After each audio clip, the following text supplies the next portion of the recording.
Doctor Yunus সরকারের কাছে আমরা এমনটা আশা করিনি। আমরা আশা করেছিলাম যে বাংলাদেশের আমলে একটা পরিবর্তন হবে। ডক্টর জাকির নায়েক তিনি বাংলাদেশে আসার জন্য আমন্ত্রণ জানিয়েছিল। বাংলাদেশের প্রোগ্রাম অর্গানাইজার ছিলেন ইপার্ক ইভেন্টস ম্যানেজমেন্টের পক্ষ থেকে তারা এই সুন্দর কার্যক্রমে তারা হাত দিয়েছিলেন।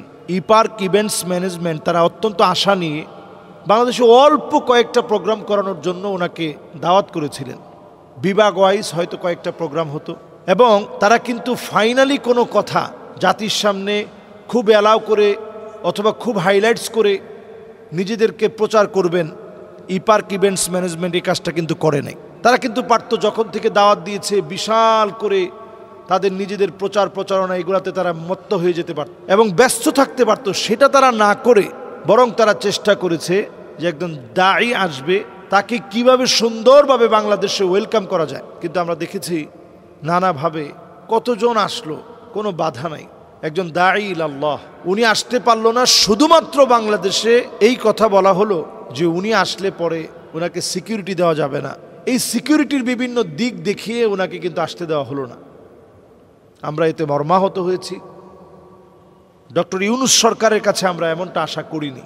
আমরা আশা করেছিলাম যে বাংলাদেশের আমলে একটা পরিবর্তন হবে, মানুষের ভিতরে একটা একটা জাগরণ তৈরি হবে, কিন্তু সেটা আমরা পাইনি।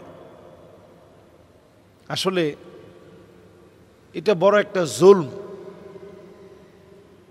এটা এত বড় একটা জুলম যেখানে নায়ক নায়িকা গায়ক গায়িকা আসলে কোনো বাধা হয় না, যেখানে পর্ন স্টার পর্যন্ত বাংলাদেশে আসে কোনো সমস্যা হয় না, কিন্তু সেখানে বাংলাদেশের ডক্টর জাকির নায়েকের মতো এমন একজন ব্যক্তি যিনি অগণন পৃথিবীর মানুষের কাছে প্রিয় একজন মানুষ, কম্পারেটিভ রিলিজিয়ানের উপরে সবচেয়ে বেশি দক্ষ যিনি, এত চমৎকার কথাগুলো তিনি বলেন যেগুলো আসলে সচরাচর চিন্তা করা যায় না। এবং আল আজহার বিশ্ববিদ্যালয়ে আমি যখন ছাত্র ছিলাম সেই ছাত্র জীবনের স্মৃতিগুলো এখনও আছে। আল আজহার বিশ্ববিদ্যালয়ে তিনি যখন গিয়েছিলেন তিনি কোনো সংঘাত তৈরি করেননি, বরং মুসলমানদের এমন হিম্মত বাড়িয়ে তুলেছিলেন। সেখানে তিনি কথা বলতে গিয়ে বলেছেন যে একজন হিন্দু ভাই মনে করে গাছ মাছ একটা বানর একটা গাভী পর্যন্ত স্রষ্টা, আর আমরা মনে করি স্রষ্টার। তাহলে আমাদের মাঝে আর হিন্দুদের মধ্যে মূল পার্থক্যটা হচ্ছে এই যে একটা শুধু ব শূন্য র, ইংরেজিতে বলে অ্যাপোস্ট্রোফ, আরবিতে বলে ইদাফা। এই পার্থক্য যদি আমরা দূর করে দিতে পারি, এই পার্থক্য দূরীভূত হয়ে গেলেই হিন্দু মুসলমানের ভিতরে যে বিশাল একটা দেওয়াল আছে এই দেওয়ালটা দূরে সরে যাবে। তারাও এক ঈশ্বরবাদ, এক আল্লাহ বিশ্বাসী হবে, কারণ তাদের ধর্মগ্রন্থ বলছে মা তাসিফাতি মা আস্তি, প্রভুর কোনো প্রতিকৃতি নাই, ফটো নাই, ভাস্কর্য নাই, মূর্তি নেই। যদি মূর্তি না থাকে তাহলে আপনি মূর্তির পূজা কেন করবেন? এই চমৎকার কথাগুলো যিনি তুলে তুলে ধরেন আমাদের দেশে আসলে অনেক বড় উপকার হতো। আমি মনে করি রাষ্ট্রীয়ভাবে বহিঃশত্রুর একটা আগ্রাসন এটার মধ্যে রয়েছে, যেই বহিঃশত্রু তাদেরকে দেশে থাকতে দেননি ডক্টর জাকির নায়েককে, তারাই বিভিন্নভাবে প্রেশার ক্রিয়েট করেছে এবং সেই প্রেশার ক্রিয়েটের কারণেই কোনো একটা অজুহাত দেখিয়ে নিষেধ করে দেওয়া হলো। ওনার তো কোনো ক্ষতি হয়নি, বরং আমরা ক্ষতিগ্রস্ত হয়েছি। এবং আমি বলবো শুধুমাত্র বহিরাষ্ট্র থেকে কোনো কথার কারণে আপনি সিদ্ধান্ত নিয়েছেন কিনা এটা দেখার পাশাপাশি আমাদের এটাও দেখতে হবে দেশের ভিতরে এমন কিছু লোক আছে যারা এখনো পর্যন্ত আলেমদের ঐক্যে ফাটল ধরানোর জন্য সজাগ রয়েছে, তারা কোনোভাবে চক্রান্ত করেছে কিনা এই বিষয়টাও খতিয়ে দেখার সময় আসছে। সুতরাং খতিয়ে দেখতে হবে দেশের ভিতরে যারা সুকৌশলে যারা বহিঃশত্রুদেরকে সহযোগিতা করে আসছে তারা কোনোভাবে ইন্ধন জুগিয়ে এটাকে বন্ধ করেছে কিনা এটাও আসলে খতিয়ে দেখা দরকার। অথচ আমরা চেয়েছিলাম তিনি এই দেশে আসবে, বাংলাদেশের সম্মান বাড়বে, বাংলাদেশের গৌরব বাড়বে। এই বিষয়গুলো যদি আমরা এখনো না বুঝি আমরা কবে থেকে বুঝব? আল্লাহ রাব্বুল আলামিন আমাদেরকে বুঝদান করুক। এই দেশটাকে আলেম ওলামার দেশ হিসাবে, দ্বিতীয় বৃহত্তর মুসলিম দেশ হিসাবে এই দেশকে আল্লাহ তাআলা পুনর্গঠিত করুক। জালেমের জুলুম, বহিঃসূত্রের শকুনের দৃষ্টি থেকে আল্লাহ দেশটাকে বাঁচায় দিক, আমিন। সাম্প্রতিক সময়ে সৌদি আরবে একটি ভিডিও ভাইরাল হয়েছে। সৌদি আরবের পুলিশ কর্তৃক একজন মুআতামির, যিনি উমরা করতে গিয়েছেন, এমন একজন ব্যক্তিকে গায়ে হাত তুলছে, তাকে ধাক্কা মারছে। চরমভাবে এই দুরাচারের ব্যাপারে এই ভিডিওটি সারা বিশ্বময় ছড়িয়ে পড়েছে।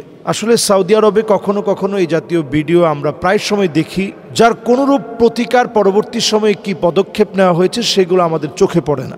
এই জাতীয় ভিডিওগুলো আমাদের জন্য অনাকাঙ্ক্ষিত এবং অনেক বেশি দুঃখজনক। কাইফা তারুদ্দুন আল হুজ্জাজ, একজন হাজী সাহেবকে কি করে একজন সৌদি পুলিশ কি করে তার সাথে ভৎসনা করে, খারাপ ব্যবহার করে, খারাপ দুরাচার করে। কাইফা তাদরিবুনাহুম ওয়া হুম দুয়ুফুর রহমান, যারা আল্লাহর ঘরের মেহমান, যারা আল্লাহর মেহমান, তাদেরকে যারা ধমক দিয়ে কথা বলে অথবা খারাপ আচরণ করে, এটা সত্যিই মেনে নেওয়া যায় না।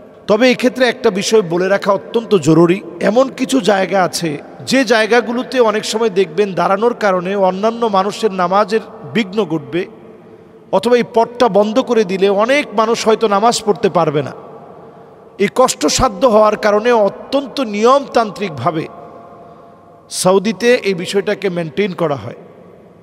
মাক্কাতুল মুকাররমা অথবা মাদিনাতুল মুনাওয়ারায় আপনারা যখনই যাবেন তখন দেখবেন যে মদিনায় এই বিষয়টি একটু কম হয়, যেহেতু স্পেসটা অনেক বড়, এবং স্পেসের তুলনায় সেই জায়গায় মোটামুটি প্রবেশদ্বারটা একত্রে হওয়ার কারণে খুবই সহজে সেখানে নামাজ পড়া যায় এবং নির্দিষ্ট কিছু জায়গা ছাড়া তেমন বেশি বাধা বিপত্তির সম্মুখীন হতে হয় না।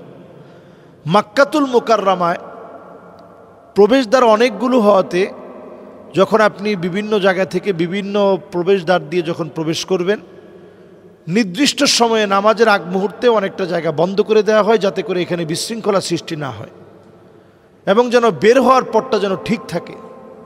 তো কখনো কখনো এমনটা হয় যে নিয়মটা যদি তারা একটু কঠিনভাবে না পালন করে তাহলে আমাদেরই বরং ভোগান্তি বেশি হবে। কিন্তু এই ভোগান্তি বেশি হওয়া অথবা না হওয়া, এটার চাইতে বড় বিষয় হচ্ছে আপনি কোনো হাজী সাহেবের গায়ে আপনি আঘাত করতে পারেন না। আপনি তাকে বোঝানোর চেষ্টা করেন, প্রয়োজনে আপনি পিঠে হাত দিয়ে, সেটা যেন কোনো আপত্তিকর ভিডিও না হয়। মানুষ অন্তত আপনাদের কাছ থেকে এটা আশা করে না। নবী সাল্লাল্লাহু আলাইহি সাল্লাম বলেছেন যে কিয়ামতের আগে ওয়াইলুন লিল আরব, আরবের ধ্বংস হওয়ার একটা সময় আসবে। যখন আরব ধ্বংস হয়ে যাবে, আরবের ভিতরে এমন আচরণ প্রকাশ পাবে, নবী আলাইহিস সালাতু ওয়াস সালাম বলছেন যে এমন আচরণ প্রকাশ পাবে, যখন উম্মে সালামা বললেন আমরাও কি ধ্বংস হয়ে যাব, নবীজি বললেন হ্যাঁ, তোমরাও ধ্বংস হয়ে যাবা। ইযা কাসুরাল খাবাস, খারাপই যদি তোমাদের মধ্যে বেড়ে যায়। হ্যাঁ, এই ক্ষেত্রে আপনি আরও বেশি টাইট হন যে আল্লাহর ঘরের সামনে কোনো মোবাইল, সেগুলো দিয়ে ভিডিও অথবা সেখানে টিকটক করা, এগুলোর ব্যাপারে আপনি হার্ড হন। কিন্তু একজন মানুষ নামাজের জন্য দাঁড়িয়ে গিয়েছে, একটু সময় আপনি ধৈর্য নিয়ে একটু আপনি অপেক্ষা করেন। তার গায়ে যদি আঘাত করা হয়, কোনো নারীকে যদি একেবারে ধাক্কা দিয়ে ফেলে দেওয়া হয়, এগুলো চরম বিপর্যয়। এজন্য আমি বলবো যে সৌদি আরবের যে এই কাজটা করেছে, ভিডিওতে তার চেহারাটা আছে এবং সারা ওয়ার্ল্ডে কিন্তু এখন এটা নিয়ে আলোচনা শুরু হয়েছে। যার গায়ে আঘাত করা হয়েছে তিনি একজন মিশরীয় নাগরিক। মিশর থেকে এটা নিয়ে কারণ দর্শানোর জন্য বলা হয়েছে যে কোন কারণে তার গায়ে আঘাত করা হলো। তেমন কোনো কারণ কিন্তু তারা দর্শাতে পারে নাই, এখনো পর্যন্ত তারা কোনো প্রেস ব্রিফিং করে নাই। তো এই জাতীয় ঘটনাগুলো কিন্তু বিভিন্ন সময় ঘটে থাকে, এমনকি আমাদের সঙ্গেও বিভিন্ন সময়। আমি যে বছর গিয়েছি ওই বছর আমার চোখের সামনে একজন বাঙালি নারীর সাথে এমন ঘটনা হয়েছে যেটা আমি অবাক হয়ে গেছি, এবং সেই বছরেই আমি এটার প্রতিবাদও করেছি। তো প্রতিবাদ করার মুখে আমি দেখেছি যে যথেষ্ট বিচার হয়েছে, যদিও এই বিচারগুলো অনেক সময় চোখের সামনে না আসার কারণে আমরা মনে করি যে তারা এরকম উদ্ধত্তপূর্ণ আচরণ করার পরে তাদের মনে হয় কিছুই হয় না। আসলে তাদেরও শাস্তি হয়, এই শাস্তিগুলো প্রকাশ্যে আনা দরকার। কারণ যারা দুয়ুফুর রহমান, আল্লাহর যারা মেহমান, তাদেরকে আপনি সম্মান করার দ্বারাই তো সৌদি আরব আজকের এই জায়গায় পৌঁছিয়েছে। সৌদি আরবে তেমন কিছুই ছিল না, সৌদি আরবে খাবার ছিল না, কিছুই ছিল না। আল্লাহর ঘর দিয়ে আল্লাহ তাআলা তাদেরকে সম্মানিত করেছেন, শ্রেষ্ঠত্ব দিয়েছেন। এই জন্যই তো আমরা সেখানে ছুটে যাই। কাজে আমরা এই ঘরের অসম্মান হয় এমন কোনো কথা বলবো না। এই ঘরের সাথে সংশ্লিষ্ট ব্যক্তিবর্গ তারাও যেন সজাগ থাকে, এই দৃষ্টি আকর্ষণের জন্য বিষয়টি বলে রাখছি। অনেকে এটা দেখার পরে কষ্ট পাবেন। এরকম একজন ব্যক্তির ব্যবহার দিয়ে সৌদি আরবকে মাপা যায় না, অথবা পুরা মাক্কাতুল মুকাররমাকে মাপা যায় না, মদিনাতুল মুনাওয়ারাকে মাপা যায় না। এই জায়গা আল্লাহর কাছে অত্যন্ত বরকতের জায়গা। এখানে যারা বেয়াদবি করেছে তাদের শাস্তি একেবারে নিশ্চিত। এজন্য আমরা অন্তত এই জায়গায় আদব রক্ষা করার চেষ্টা করি। আল্লাহ আমাদেরকে বোঝার তৌফিক দান করুক।